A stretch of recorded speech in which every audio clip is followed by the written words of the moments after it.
Olá galera, tudo bem?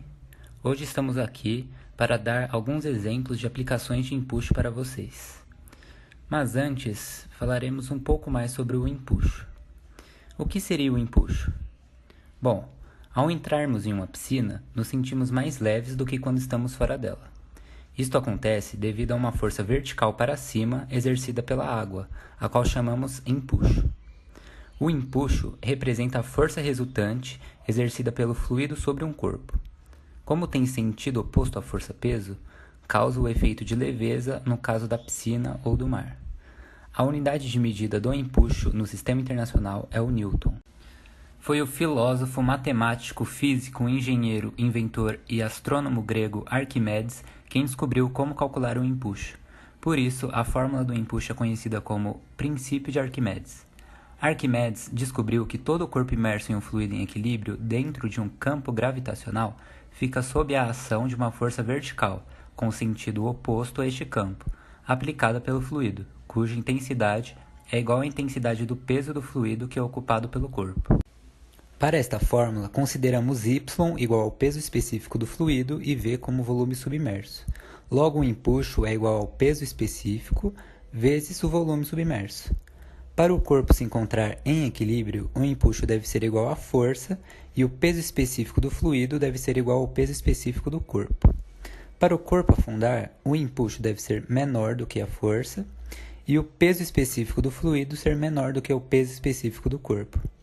Para o corpo ficar parcialmente submerso, o empuxo deve ser maior do que a força-peso e o peso específico do fluido ser maior do que o peso específico do corpo. Bom, como já sabemos o que é o empuxo, já podemos ir aos exemplos. Nosso primeiro exemplo é sobre as plataformas de petróleo. E vamos falar especificamente da plataforma de pernas atirantadas, conhecidas como TLP. No inglês, é a sigla para Tension Leg Platform. Iremos fazer as explicações dos exemplos, explicando o exemplo e dizendo como a teoria do empuxo é aplicada. A plataforma TLP é uma estrutura flutuante ancorada verticalmente. É especialmente utilizada em casos de reservatórios de mais de 300 metros de profundidade. São unidades flutuantes utilizadas para a produção de petróleo. Sua estrutura é bastante semelhante à da plataforma semi-submersível. Porém, sua ancoragem ao fundo do mar é diferente. As TLPs são ancoradas por estruturas tubulares, com os tendões fixos ao fundo do mar, por estacas e mantidos esticados pelo excesso de flutuação da plataforma, o que reduz severamente os movimentos da mesma. Desta forma, as operações de perfuração, completação e produção das TLPs são semelhantes às executadas em plataformas fixas. As linhas de ancoragem são estruturas esbeltas que conectam as unidades flutuantes ao fundo do mar e cuja principal função é manter as unidades flutuantes o mais próximo possível das suas posições originais.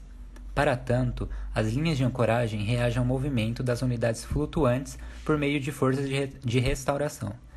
Entre os materiais mais utilizados na construção de linhas de ancoragem encontram-se as amarras de aço, os cabos de aço e os cabos de poliéster. Quando a unidade flutuante se encontra sob a ação do carregamento ambiental, ela sofre um deslocamento que corresponde à distância horizontal que a unidade percorre desde a sua posição inicial de equilíbrio neutro até a posição final sob a ação dessas cargas. Este deslocamento é inversamente proporcional à rigidez do sistema de ancoragem. Assim, quanto mais alta a rigidez, menor será o deslocamento. É importante destacar que as linhas de ancoragem também são utilizadas para compensar o movimento vertical, principalmente plataforma do tipo TLP, causado pelo empuxo da parte submersa da embarcação. No segundo exemplo, vamos falar sobre efeitos fisiológicos e evidências científicas da eficácia da fisioterapia aquática. O uso das propriedades físicas da água como meio de cura ou tratamento de variadas condições clínicas data de tempos remotos são bastante utilizadas em nosso cotidiano. A compreensão das propriedades físicas da água e das respostas fisiológicas à imersão associadas ao uso de movimentos e exercícios pode favorecer a atuação da fisioterapia aquática e potencializar o processo de intervenção fisioterapêutica. Vale ressaltar que uma das circunstâncias que determinaram a evolução das pesquisas e uso das propriedades da água como tratamento é a diminuição da ação da gravidade. Tal característica fornece um ambiente ideal para a reabilitação de indivíduos que necessitam de uma menor descarga de peso nas articulações ou possuem limitações na terapia em solo. Nesta animação, vemos que a pressão hidrostática aumenta a circulação e a drenagem de edemas. Além disso, temos o empuxo, que é a força contrária da gravidade, onde com imersão até o pescoço alivia 90% da carga. Já na imersão até o peito, alivia 75% da carga, facilitando os movimentos articulares. A aplicação deste conceito no ambiente aquático pode ser demonstrada pela interação entre a força de empuxo e o posicionamento do corpo na água. A interação implica o conhecimento da posição do centro de gravidade CG e o centro de flutuação CF do corpo. O centro de gravidade pode ser entendido como um ponto que representa todos os centros de massa dos segmentos do corpo, e o centro de flutuação, por sua vez, é definido como o centro de todos os momentos de força aplicados no corpo. No nosso terceiro exemplo, falaremos sobre a física nas embarcações, no caso, o navio. Dificilmente alguém ainda não se perguntou como e por que os navios flutuam na água. A resposta é simples. Eles flutuam pois são ocos e sua densidade média é menor que a densidade da água, e porque eles se encontram em equilíbrio, já que está parcialmente imerso e sujeito à ação de duas forças de mesmo módulo e contrárias, o peso e o empuxo, exercido pela água. Mas a estabilidade do navio não depende só disso. Depende também do ponto de aplicações dessas forças. A força-peso é aplicada no centro de gravidade CG, que é fixo, e o empuxo é aplicado no centro de empuxo CE, que é variável. O centro de gravidade do corpo localiza-se no centro de aplicação do seu peso. Quando a distribuição de massa de um objeto é homogênea, o seu centro de gravidade coincide com o seu centro de massa. Se o corpo não é homogêneo ou tem forma irregular, seu centro de gravidade não coincide com seu centro de massa. É possível localizar o CG do corpo pendurando-o livremente. O CG do corpo fica no ponto de cruzamento das verticais que passam pelo ponto de sustentação. Já o centro de empuxo CE está localizado no centro de gravidade do líquido deslocado pelo corpo.